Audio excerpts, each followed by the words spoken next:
গোলাঘাটৰ দুজন যুৱকৰ ব্যতিক্ৰমী পদক্ষেপ সাজি উলিয়াইছে এটা পুথিভঁৰাল। গোলাঘাটৰ দুজন যুৱক বয়সে চাবলৈ গ'লে খুবেই কম। দুয়োজন মহাবিদ্যালয়ত শিক্ষা গ্ৰহণ কৰি থকা ছাত্ৰ। এটা বিশাল মন লৈ সমাজৰ হিতৰ বাবে আগবাঢ়ি গৈছে ছাত্ৰ দুজন। ছাত্ৰ দুজনৰ ব্যতিক্ৰমী পদক্ষেপ আৰু মনোভাৱে সকলোকে অভিভূত কৰি তুলিছে। গাঁৱৰ উঠি অহা ছাত্ৰ ছাত্ৰীৰ লগতে নৱপ্ৰজন্মৰ কথা চিন্তা কৰি তেওঁলোক দুজনে নিজৰ ব্যক্তিগত সঞ্চয়ৰ টকা খৰচ কৰি গঢ়ি তুলিছে বিভিন্ন ধৰণৰ গ্ৰন্থ সমৃদ্ধ এটা পুথিভঁৰাল। সাধাৰণ জ্ঞানৰ কিতাপৰ পৰা উপন্যাস, প্ৰতিযোগিতামূলক পৰীক্ষাসমূহৰ কিতাপলৈকে যোগাৰ কৰি গঢ় দিয়ে এই পুথিভঁৰালটো। নিজৰ শিক্ষা জীৱনৰ লগত জড়িত কিতাপসমূহ পুথিভঁৰালটোলৈ দান কৰাৰ লগতে বিভিন্নজনৰ পৰা নপুৰণি কিতাপ সংগ্ৰহ কৰি বিদ্যালয়, মহাবিদ্যালয়ৰ ছাত্ৰ ছাত্ৰীৰ লগতে বিভিন্নজনে পঢ়িব পৰাকৈ গঢ় দিছে নৱজ্যোতি পুথিভঁৰাল নামেৰে। বৰ্তমান সময়ৰ ছাত্ৰ ছাত্ৰীসকলে সামাজিক মাধ্যমতে ব্যস্ত নাথাকি নিজা বৌদ্ধিক বিকাশৰ লগতে জ্ঞান আহৰণৰ বাবে কিতাপ পঢ়াৰ এক আন্দোলন গঢ়ি তোলাৰ লক্ষ্যৰে যুৱক দুজনে এই পদক্ষেপ গ্ৰহণ কৰে। গোলাঘাটৰ টেনপুৰৰ নৱজ্যোতি গাঁৱৰ নিবাসী ৰোহিত দাস আৰু গৌতম দাসৰ সম্পূৰ্ণ নিজা প্ৰচেষ্টাৰে নৱজ্যোতি বৰ নামঘৰৰ বাকৰিত প্ৰতিষ্ঠা কৰে এই পুথিভঁৰালটো।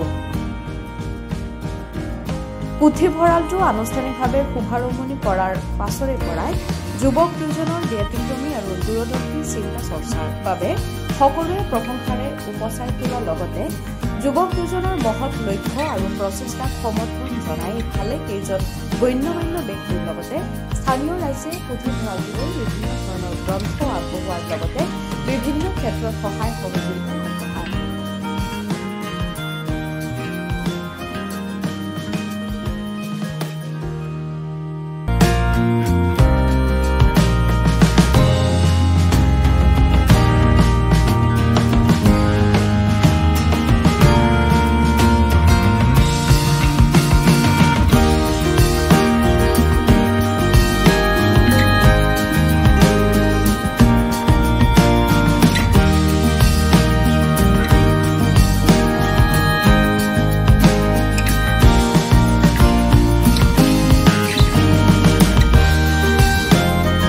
নমস্কাৰ, মোৰ নাম শ্ৰী ৰোহিত দাস। মই নৱজ্যোতি আদৰ্শ গাঁৱৰ এজন যুৱক, লগতে দেৱৰাজ ৰয় মহাবিদ্যালয়ৰ এজন প্ৰাক্তন ছাত্ৰ। সৰুৰে পৰা এটা চিন্তা আছিলে যে আমাৰ যিটো উঠি অহা চাম তেওঁলোকক আমি কেনেদৰে আগবঢ়াই নিব পাৰোঁ। আমি দুইজনে মিলি সেই সপোন দেখিছিলোঁ, বহুত পৰিকল্পনা আছিলে। তাৰ লগতে গাঁওবাসীয়েও সহযোগ কৰিলে, আমাক এখোজ আগুৱাই যাবলৈ সাহস দিলে যে আমিও তেওঁলোকক জনালোঁ যে কথাটো গাঁৱত আমি এটা পুথিভঁৰাল প্ৰতিষ্ঠা কৰিবলৈ বা আৰম্ভ কৰিবলৈ লৈছোঁ।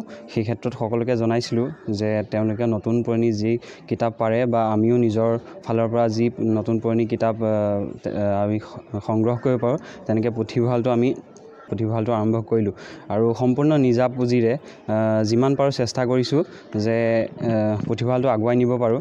পুথিভঁৰালটোক লৈ আমাৰ বহুতো পৰিকল্পনা আছে আৰু মেইন আমাৰ উদ্দেশ্যটোৱে হৈছে উঠি অহা নৱপ্ৰজন্মক বা ছাত্ৰ ছাত্ৰীসকলক আমি কিদৰে আগুৱাই লৈ যাব পাৰোঁ। আজিৰ নাগৰিক এজন দেশৰ ভৱিষ্যত, যিহেতু আমি তেওঁলোকক ভালদৰে গঢ় দি তুলিব লাগিব, সেইটোৱে আমাৰ চেষ্টা। আৰু তেওঁলোকক আমি যিখিনি জানো, কিঞ্চিতমান যি জানো তেওঁলোকক শিকাবলৈ চেষ্টা কৰিছোঁ আৰু লগতে গাঁওবাসীয়েও বহুত সহযোগ কৰিছে। গতিকে ইয়াৰ নিজৰ ব্যক্তিগত হয় সম্পূৰ্ণ ব্যক্তিগত এখন 40জনীয়া কমিটি গঠন হৈছে বৰ্তমান। আমাৰ কমিটিখনৰ তেওঁ হৈছে সভাপতি আৰু মই সাধাৰণ সভাপতি শ্ৰী গৌতম দাস। আৰু মই নমস্কাৰ, মোৰ নাম শ্ৰী ৰোহিত দাস। মই নৱজ্যোতি আদৰ্শ গাঁৱৰ নৱজ্যোতি পুথিভঁৰালটিৰ সাধাৰণ সম্পাদক। পুথিভঁৰালটি আমাৰ নৱজ্যোতি আদৰ্শ গাঁৱৰ হৰি মন্দিৰৰ কাষতে সভাগৃহ ভাগৰ লগতে বৰ্তমান অস্থায়ীভাৱে নৱজ্যোতি পুথিভঁৰালটি আমি স্থাপন কৰিছোঁ আৰু সম্পূৰ্ণ নিজা প্ৰচেষ্টা হয়।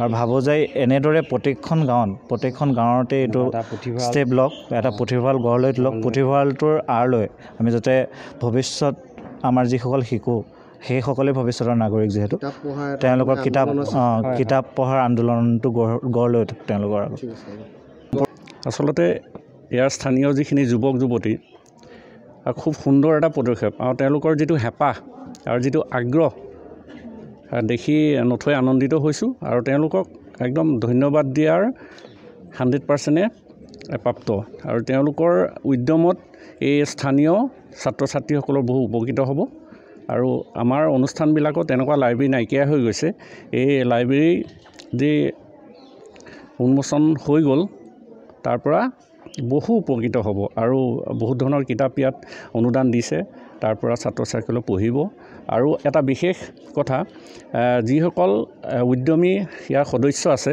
তেওঁলোকে নিজেও পঢ়ি আছে আৰু তেওঁলোকে আনক পঢ়াবলৈও চেষ্টা কৰিছে এইটো এটা বৰ ডাঙৰ কথা সেইকাৰণে তেওঁলোকক ধন্যবাদ দিছোঁ আৰু ভগৱানৰ ওচৰত আশীৰ্বাদ কৰিছোঁ তেওঁলোকক সুন্দৰ স্বাস্থ্য দিয়ক শক্তি দিয়ক এটা খুব সুন্দৰ অনুষ্ঠান হওক আৰু এই অঞ্চলটোৰ ছাত্ৰ ছাত্ৰীসকলৰ ভৱিষ্যত উজ্জ্বল হওক আৰু এই অনুষ্ঠানটোৰ লগতে পৰিৱেশটো সেউজ হৈ থাকক ধন্যবাদ মই ইয়াত কিতাপ দান কৰিছোঁ আৰু মোৰ নিজে লিখাও কিতাপ দিছোঁ মই ইয়াত এইখিনি পঢ়িব ছাত্ৰ ছাত্ৰীৰ উপকাৰৰ কাৰণে যথেষ্ট উপকৃত হ'ব আৰু আমি যথেষ্ট সুখী আৰু তেওঁলোকক আমি যিমান পাৰোঁ সহায় কৰিম আৰু প্ৰতিটো ক্ষেত্ৰতে আমি আছোঁ